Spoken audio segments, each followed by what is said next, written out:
I want to talk to you about forming a habit that'll literally change your world. I formed this habit a long time ago, and I'm going to tell you, my world changed like night and day. Work for me, it'll work for you. But before we get into it, I want you to come back in history with me to September the 12th, 1962. For the eyes of the world now look into space, to the moon, and to the planets beyond. Our leadership in science and industry, our hopes for peace and security, our obligations to ourselves as well as others, all require us to make this effort, to solve these mysteries, to solve them for the good of all men. There is no strife, no prejudice, no national conflict in outer space as yet. Its hazards are hostile to us all. Its conquest deserves the best of all mankind. We choose to go to the moon. We choose to go to the moon.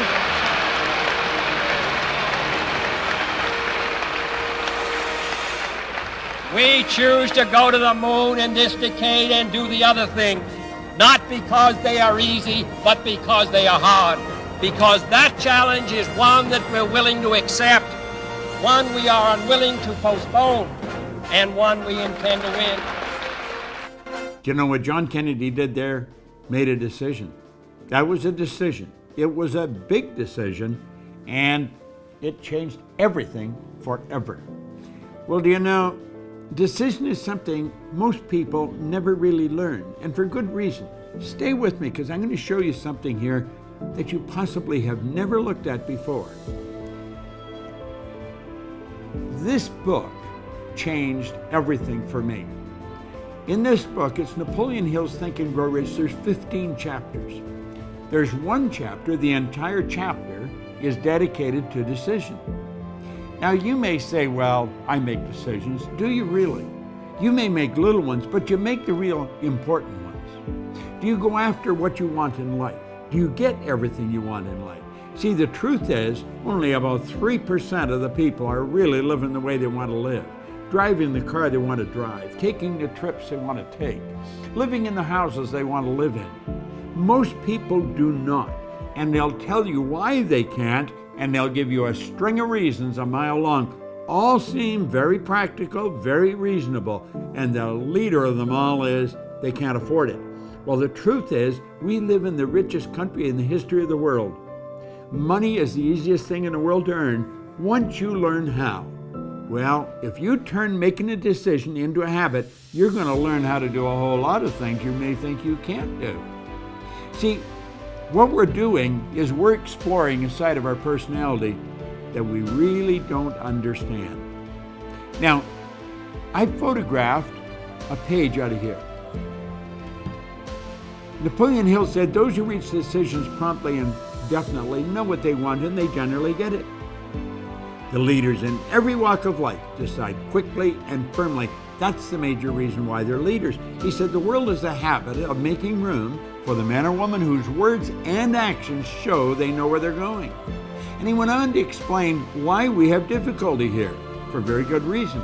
Indecision is a habit, which usually begins in youth. The habit takes on permanency as the youth goes through grade school, high school, and eventually through college without any definite purpose. The major weakness of all educational systems is they neither teach nor encourage the habit of definite decision. Now, why is that? Well, the truth is, most people really don't know. We're dealing with a side of our personality that most people do not understand. What you see here is not me. This is my body. You never hear anyone say, am hand. You see, we've got to take a look at the non-physical side of ourselves. President Lincoln put that very well. He said, to believe in the things you can see and touch is no belief at all. But to believe in the unseen is a triumph and a blessing. Well, let's look at this.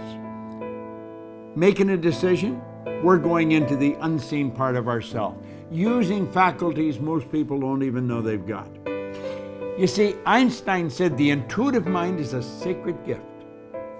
Well, he said the rational mind is a faithful servant. He said we have created a society that honors the servant and has forgotten the gift.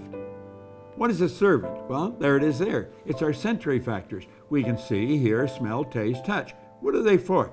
They are to help us correspond and communicate with our outside world. But you know that the physical world is nothing but the manifestation of the non-physical world. That's right. Here we've got something that's nothing short of a miracle when we look at it properly.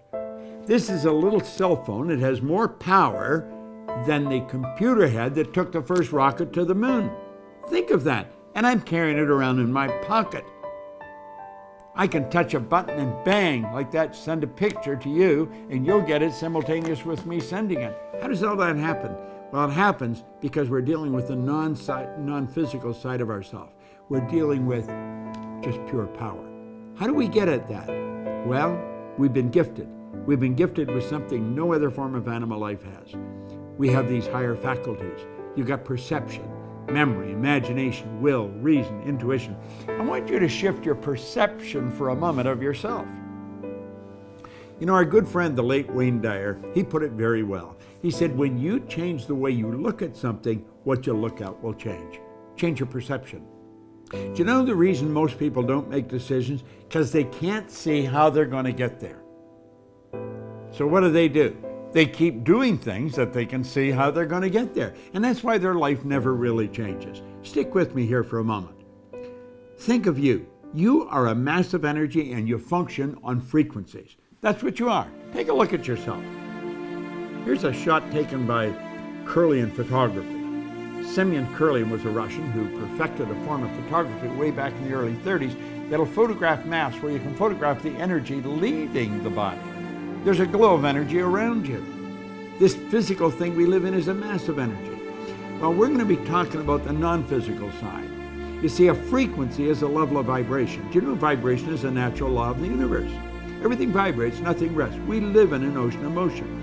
Now, there's an infinite number of frequencies. Now get this. Let all these lines represent levels of vibration, okay? Levels of vibration, as we said, are referred to as frequencies. You and I think on frequencies, the highest function we're capable of. Now here's where you really want to pay attention. This, if you get this, if I communicate this effectively, your life can change, because it sure changed mine. We think on a frequency, and the frequency we think on dictates the results we get. So we're sitting here and they say, these are the results, but this is where I really want to go, and we point to a star. Somebody said, what do you really want? I really want to be wealthy. Do you know that most people never live the way they really want to live? They don't.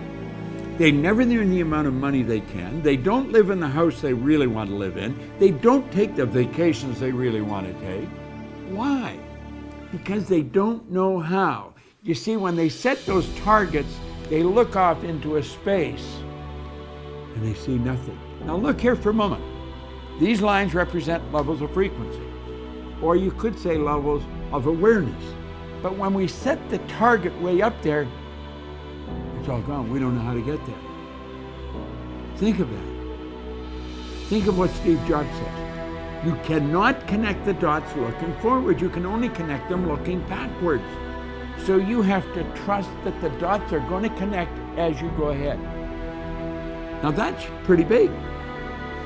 If you're going to look at the unseen, you have to use the higher faculties. That's what Einstein talked about, the sacred gift. We can use faculties to look into the future. We can go into the future with our imagination and see ourselves where we want to be a year from now, and then bring that into the present and begin acting like the person we want to become.